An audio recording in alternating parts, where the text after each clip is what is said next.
In a word, yeah. But if you'd like to stick around and listen to a random guy on the internet talk about the game, welcome.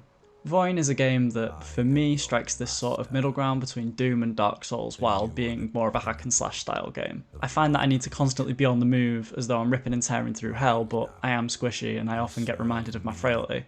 This and the dark fantasy setting really make it feel like a hybrid of the two for me. To give a bit of context, I still haven't finished the game in air quotes, it's still in early access and I don't even know if it has a proper ending, but I have finished the first of 3 worlds. As I haven't really interacted with the story and I've not finished the game, I'm not really going to comment on it, but from what I've played so far, this game's already worth my money. I only had to spend 11 quid on it. My first time booting the game to see how well it would run and to tweak settings, I accidentally spent 5 hours just running around exploring and killing things. The gameplay in the background will be taken from early game sections, mainly the tutorial and a little bit from the first area.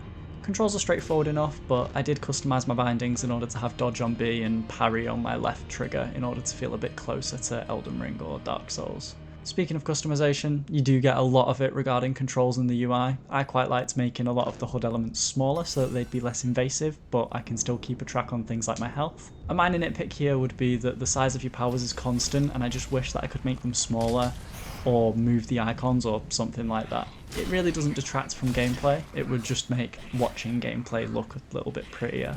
The build crafting options in this game that you get are fun and they're easy to implement and play with. Unlike other action RPGs, or RPGs generally, there isn't a traditional leveling system or a skill tree. All equipment and weapons have a unique ability, and then you can add one ability from a different piece of equipment of the same type. So for example, weapons. Therefore, each weapon you use will have its own unique ability from that weapon, and then another unique ability from a different weapon that you also have.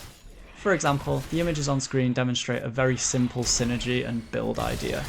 The sickles have a guaranteed critical hit every 5th hit, in conjunction with the Ring of Murder, which marks a random enemy, which guarantees that the next damage instance is a crit. So I pair these with the Vampiric Heart as it heals a heart whenever you crit once every X amount of seconds. Notice that there is also an extra ability that gives me a blue temporary heart upon taking damage.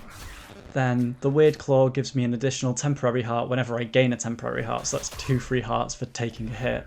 Finally, the Poison Vial Pendant applies a poison status effect to enemies whenever I crit, which again is going to be every 5 hits, plus at any time an enemy gets marked, guaranteed, and then just any natural crit as well. As a result, I can repeatedly restore hearts as I keep playing while sometimes just gaining 2 temporary hearts, and I get to apply poison to enemies for damage over time.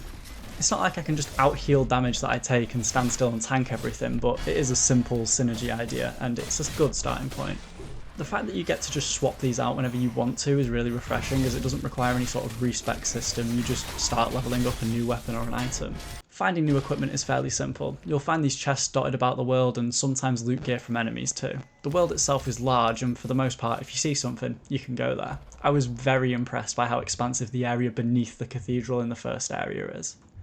Speaking of the size of the world, movement in this game is fluid and it is fun to play with. You get an amplified dash when your weapons are sheathed that you can repeatedly chain. Combine this with no fall damage and you can get pretty much anywhere you want to in this semi-open world. If you do die, runbacks after death are also fairly painless. When I was stuck doing this arena challenge, it almost became like a mini speedrunning side quest. There's also these nodes that act like checkpoints that you can warp to, so consider these to be your bonfires. And now for arguably one of the most important aspects of this game, its combat. You don't just play a hack and slash or an action RPG if the combat is boring, and this game delivers on its combat. You get infinitely chaining light attacks, chunkier heavy attacks, a parry that stuns enemies in a small area if you block just before taking damage that usually allows for a heavy attack follow-up, a dodge that gives you invulnerability, and even a kick to stagger enemies. In addition to these base kit tools for combat, each weapon also bears 3 skills that you can activate, ranging from a flurry of stabs to levitating before striking back down, or stabbing yourself and removing one of your hearts in order to give yourself a buff. All of the weapons follow a pretty similar moveset philosophy, but the weapons are still plenty varied. Each weapon sports its unique effect, as referenced earlier, but potentially has different activated abilities and varied hit speeds even in the same weapon class, so you can have a dagger that swings faster than another dagger that you already have, for example.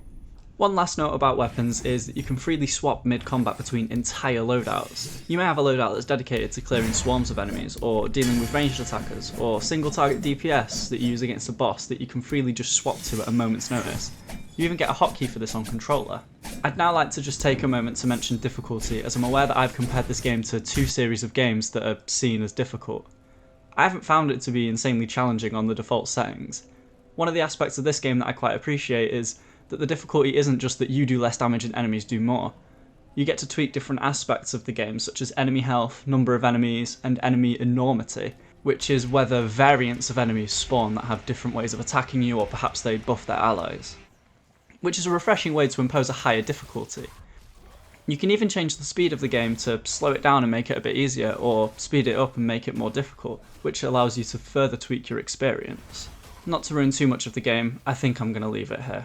I probably won't review loads of games, but I just really wanted to talk about this one. I thought it was worth sharing, and it's made by one guy. I appreciate you sticking around to the end, and I'm hoping to get more content up soon. Who knows, maybe you'll get a follow-up Voin video from me once I've actually finished all of the available content.